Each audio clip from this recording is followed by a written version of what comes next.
Allison Bales with Energy Vanguard here, and I've got a very important message for you today. I'm standing in my basement that we've been remodeling for a little while, okay, 9 months. And I'm going to start with something else though. 20 years ago, approximately, somebody I knew was having a house built. They bought a set of plans online, and as is often the case, they needed to have the house built as a mirror image of what was on the plans. This is fairly common. The foundation contractor, however, came in and built it as it showed on the plans, which meant the house was flipped and did not fit well on the site. That contractor lost a lot of money or had a big hit on his insurance because the homeowner, as was his right, insisted that the foundation contractor rip out what he had done and build the right foundation. That was an expensive mistake. My friend Bill Spohn had a similar experience. He built a house. He and his wife designed this beautiful house. I got to stay in it last year, and a similar thing happened. Not the foundation contractor, but the sidewalk contractor came in and built the sidewalk on top of the grade. They were supposed to excavate so the top of the sidewalk would be lower. The problem that resulted was the sidewalk was too high for the foundation level, and they had to put in a little curb to keep the grade low enough at the foundation, and it comes up after that curb.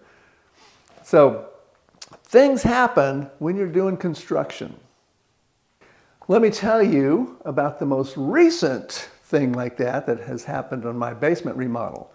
Yesterday, the drywall finishers came in. You can see all this nicely applied joint compound on the drywall everywhere that's drying.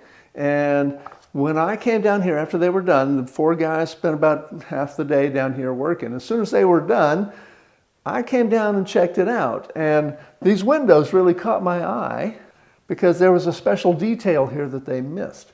You see the nice rounded curve right here at that place. The corner bead they use here is a bullnose corner bead. They used the sharp corner bead right here. They should have used the bullnose corner bead all the way around. The drywall contractor went over it with the workers on the phone before they started. I had gone over it with the drywall contractor many times. We wanted the bullnose corner bead all the way around here. They didn't do it. They've got to come back and they've got to fix this.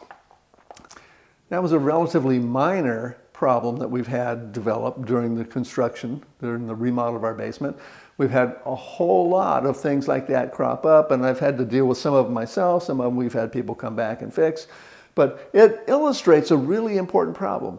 When you are doing any kind of construction, or even just having somebody come do some work on your house, maybe replace a dishwasher or put a new roof on, any kind of work that happens, contractors come in, there often is a gap between what you want and what they think you want, or what you want and what actually happens.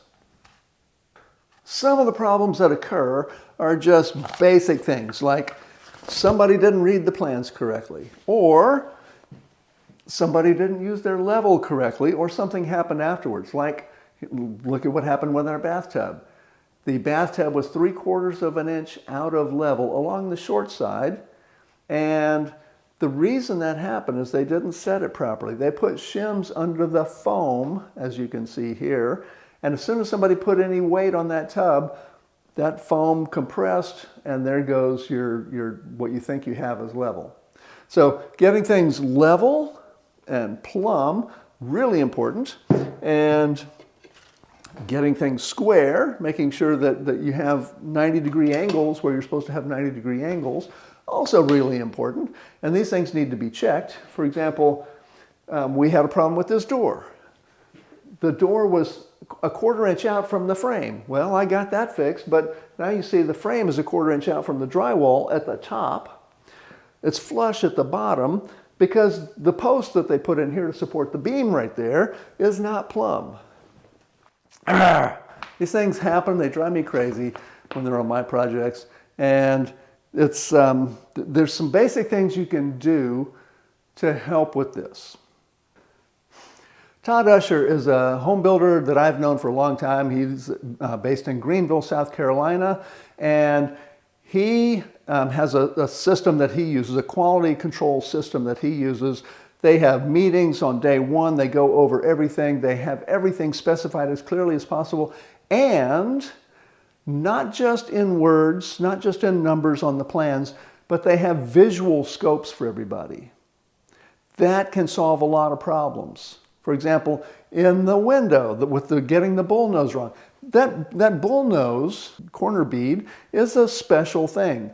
They're used to using the sharp edge corner bead, and if you have a special thing, it's a good idea not just to go over it with them on the phone a couple hours before they're actually going to do it, but make some marks on the wall or give them something. They say, okay, right here, we need to put in the bullnose corner bead, not the regular corner bead.